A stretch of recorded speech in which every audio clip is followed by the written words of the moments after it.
So today we're going to go over how to choose brand elements to build brand equity.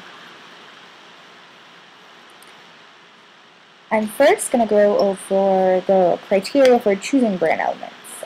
These include memorability, meaningfulness, likability, transferability, adaptability, and protectability. Memorability is obviously how well you can remember it. So an example I gave here is the McDonald's logo, the golden arches. So I think everyone knows this logo. It's yellow. It's the golden arches. M stands for McDonald's. So McDonald's did a really good job with this because it's really simple, and M stands for McDonald's. So yeah, and meaningfulness is how much the element provides meaning for the product. So the example I gave here is another logo by Coors, and you see the mouths behind the names. I think Coors is really trying to convey that their beers are really cold, and not just that the beers are cold. Obviously, everyone's beer is cold, but it's really trying to convey, mouths are really cold, and so I think they're trying to say that their beer is really refreshing. And likability is, obviously how much you like the element. Everyone knows Flow, and everyone loves Flow, so I think Progressive did a really good job in, creating this character, and, America still loves her. Transferability is measures the extent to which the brand element adds to the brand equity of the new product.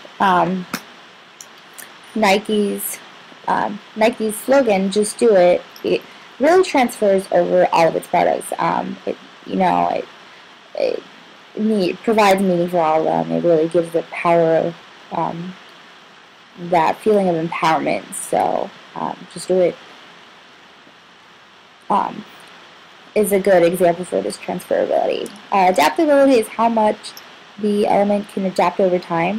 Microsoft's logo has changed over time, as you can see, and they really just try to do that to kind of refresh it, make it young, keep it in people's mind, but at the same time keep it really modern, to keep up with times, I guess.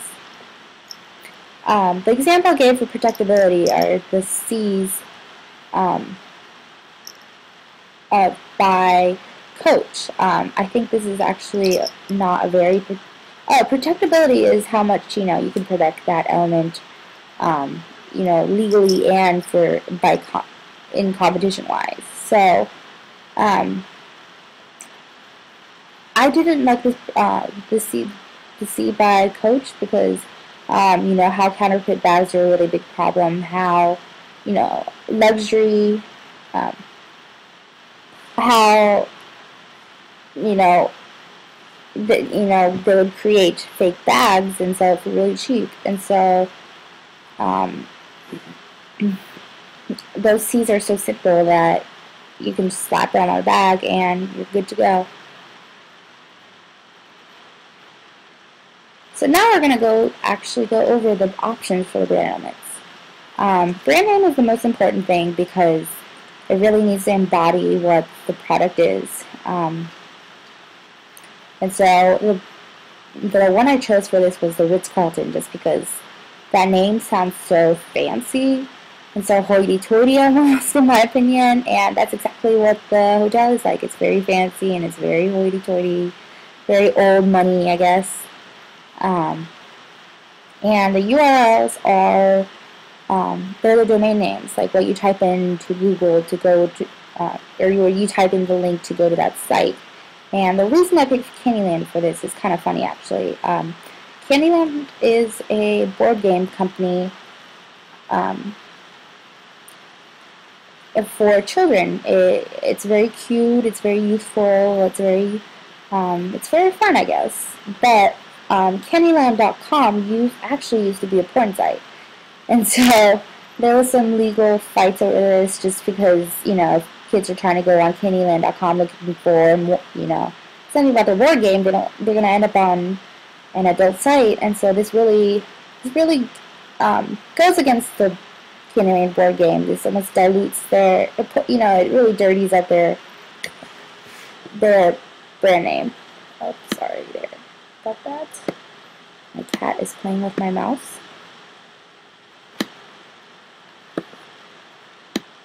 Okay, here we go. So, logos and symbols.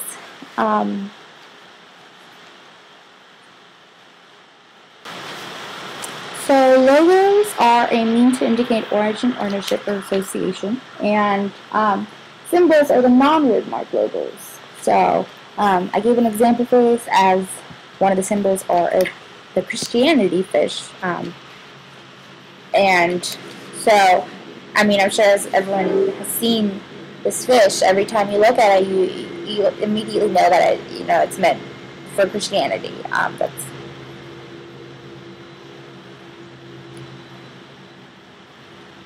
next. And then we have characters. Characters are characters. They're a something with a person.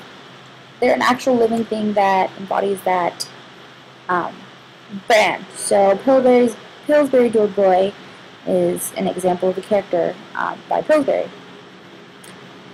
Slogans are short phrases that communicate something about the brand.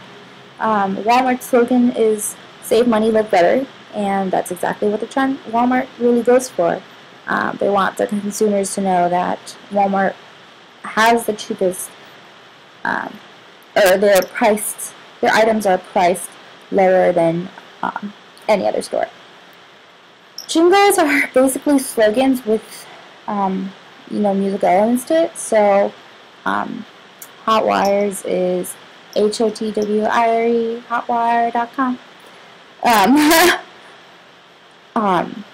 Yeah, and packaging is basically what the product is in. A lot of people sometimes, I even do it myself sometimes, where I just go to a store and I pick my product because it's packaged really cool or not. So but the packaging really needs to, it needs to tie with what the brand is, what they're trying to go for. So I gave an example of Evian.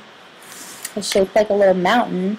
Evian is a spring water, so it's really trying to convey that, refreshing, comes from the mountain kind of logo there. The element there. And that is all, folks.